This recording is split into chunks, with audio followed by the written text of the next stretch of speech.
Our next award is for a community that refused to give up. To tell us more, please welcome Mark Austin. Thank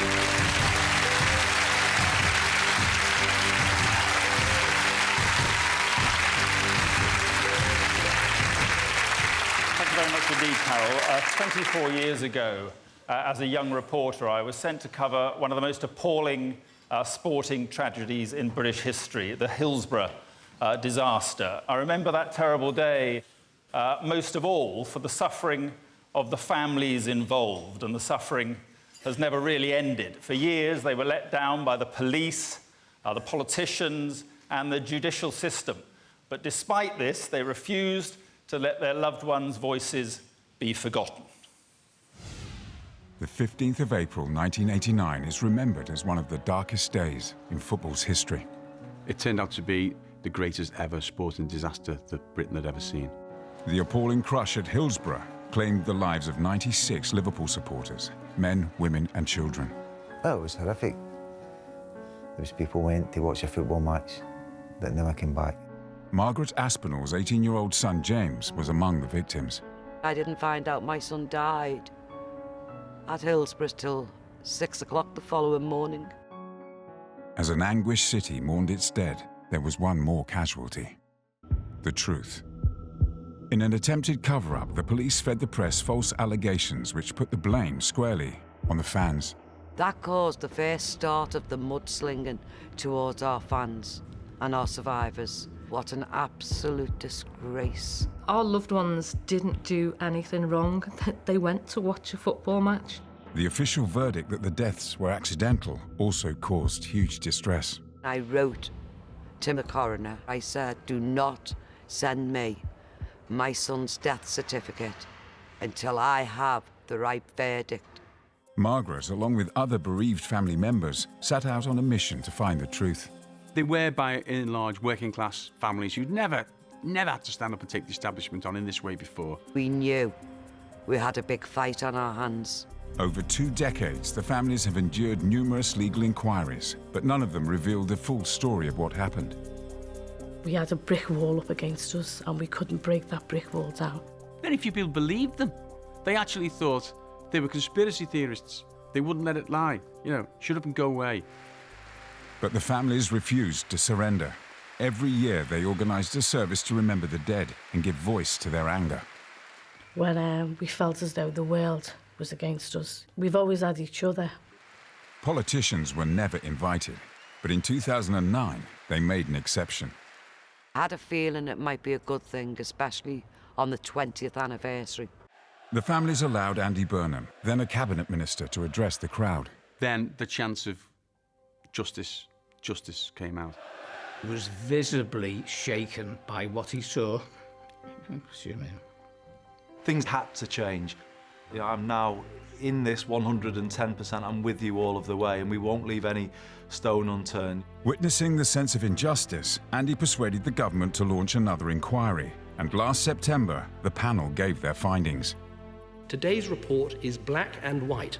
The Liverpool fans were not the cause of the disaster. The report confirmed that 41 lives could have been saved. And shockingly, 164 police statements had been doctored by the South Yorkshire Force.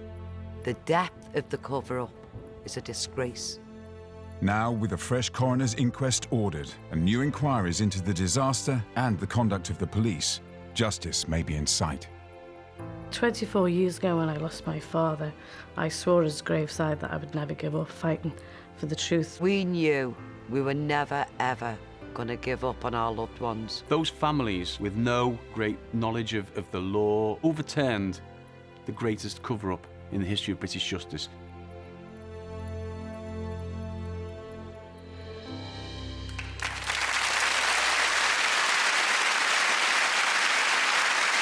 Ladies and gentlemen, Margaret Aspinall.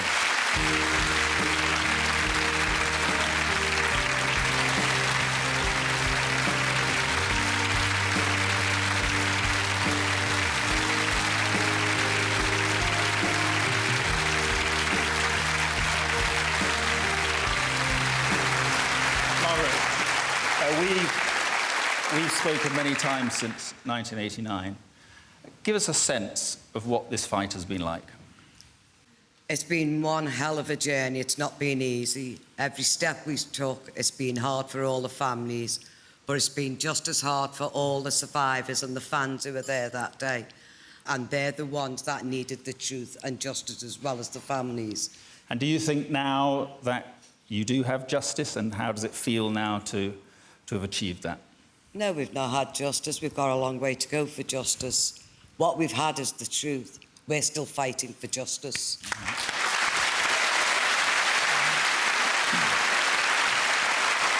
To present this award are the former Liverpool players, John Barnes and Jamie Carragher, a man of the great city of Liverpool, John Bishop, and the manager of Liverpool on that terrible day, Kenny Dalglish.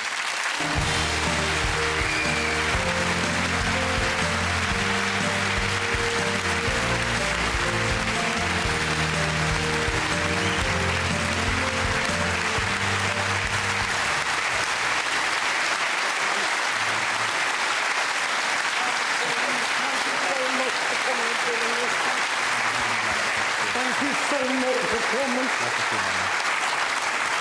John, you've grown up in Liverpool. You've seen it all over the decades. I mean, as a Liverpool supporter, I think it's something that's always been close to us, and at times the rest of the country didn't really recognise what was going on. And I think the fact that 96 people can go to a public event, not come home, and not one person has been held accountable, it's not acceptable.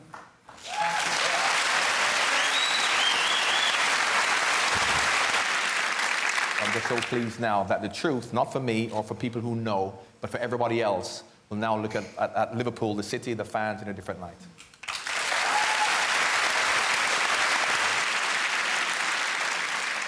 The most important people were the families. They were the ones who were affected far more greatly than anybody else. They also lost the best part of 25 years of their own life fighting this campaign to get justice for themselves. And cross our fingers, we hope it's very close. They've been inspirational to everybody, and they should be very proud of the way they've conducted themselves. And the city of Liverpool's entirely proud of them. Yeah.